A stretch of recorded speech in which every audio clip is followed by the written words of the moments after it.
నేను నువ్వంటూ వేరై ఉన్నా నాకి వేళ నేనున్నట్టుగా అనిపిస్తూ ఉందే వింతగా నా కోసం నేనే వెతికేంతగా. ఇన్‌షాట్ యాప్ ఓపెన్ చేసి కాలేజ్ అనే ఆప్షన్ క్లిక్ చేసి కాలేజ్‌లో స్టిచ్ అనే ఆప్షన్ క్లిక్ చేసి ఒక 7, 6 ఫోటోస్ సెలెక్ట్ చేసుకోవాలి. సెలెక్ట్ చేసుకున్న తర్వాత ఫోటోస్ వర్టికల్ ఎఫెక్ట్‌లో వస్తాయి. మన హార్జిన్ ఎఫెక్ట్‌లో సెలెక్ట్ చేసుకోవాలి. సెలెక్ట్ చేసుకున్న తర్వాత ఈ విధంగా వస్తాయి. ఎక్స్‌పోర్ట్ అనే ఆప్షన్ క్లిక్ చేసి ఎక్స్‌పోర్ట్ చేసుకోవాలి. బ్యాక్ వచ్చి వీడియో అనే ఆప్షన్ క్లిక్ చేసి ఫస్ట్ ఎడిట్ చేసుకున్న ఫోటో యాడ్ చేసుకోవాలి. యాడ్ చేసుకున్న తర్వాత క్యాన్వాస్ అనే ఆప్షన్లో 1:1 రేషియో సెలెక్ట్ చేసుకొని రైట్ మార్క్ క్లిక్ చేయాలి. ఫోటో జూమ్ చేయాలి.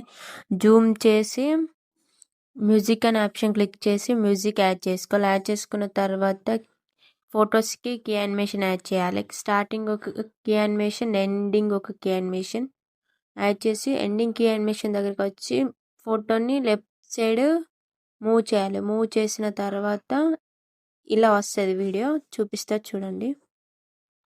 స్టిక్కర్ అనే ఆప్షన్ క్లిక్ చేసి గ్యాలరీ అనే ఆప్షన్ క్లిక్ చేసి కట్అవుట్ అనే ఆప్షన్ క్లిక్ చేసి ఒక 1 ఫోటో సెలెక్ట్ చేసుకోవాలి.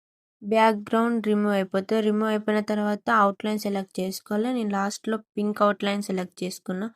సెలెక్ట్ చేసుకొని మన ఫోటోని స్మాల్ సైజ్ చేసి కింద యాడ్ చేయాలి. యాడ్ చేసిన తర్వాత రైట్ ఆప్షన్ క్లిక్ చేస్తే ఈ విధంగా వస్తుంది. తర్వాత ఫొటోస్ యానిమేషన్ అయిపోయిన తర్వాత టెక్స్ట్ యానిమేషన్ యాడ్ చేయడం. టెక్స్ట్ ఆప్షన్ క్లిక్ చేసి టెక్స్ట్ యాడ్ చేసుకోవాలి. యాడ్ చేసుకొని ఫాంట్ అనే ఆప్షన్ క్లిక్ చేసి ఫాంట్ సెలెక్ట్ చేసుకోవాలి. సెలెక్ట్ చేసుకున్న తర్వాత వీడియో ఎన్ని సెకండ్స్ ఉంటే అన్ని సెకండ్స్ వరకు లిరిక్స్ యాడ్ చేసుకోవాలి. యాడ్ చేసుకున్న తర్వాత రైట్ ఆప్షన్ క్లిక్ చేయాలి. మళ్ళీ ఎడిట్ అనే ఆప్షన్ క్లిక్ చేసి యానిమేషన్ అనే ఆప్షన్ క్లిక్ చేసి సింగిల్ లెటర్ యానిమేషన్లో థర్డ్ వన్ ఎఫెక్ట్ యాడ్ చేసుకోవాలి.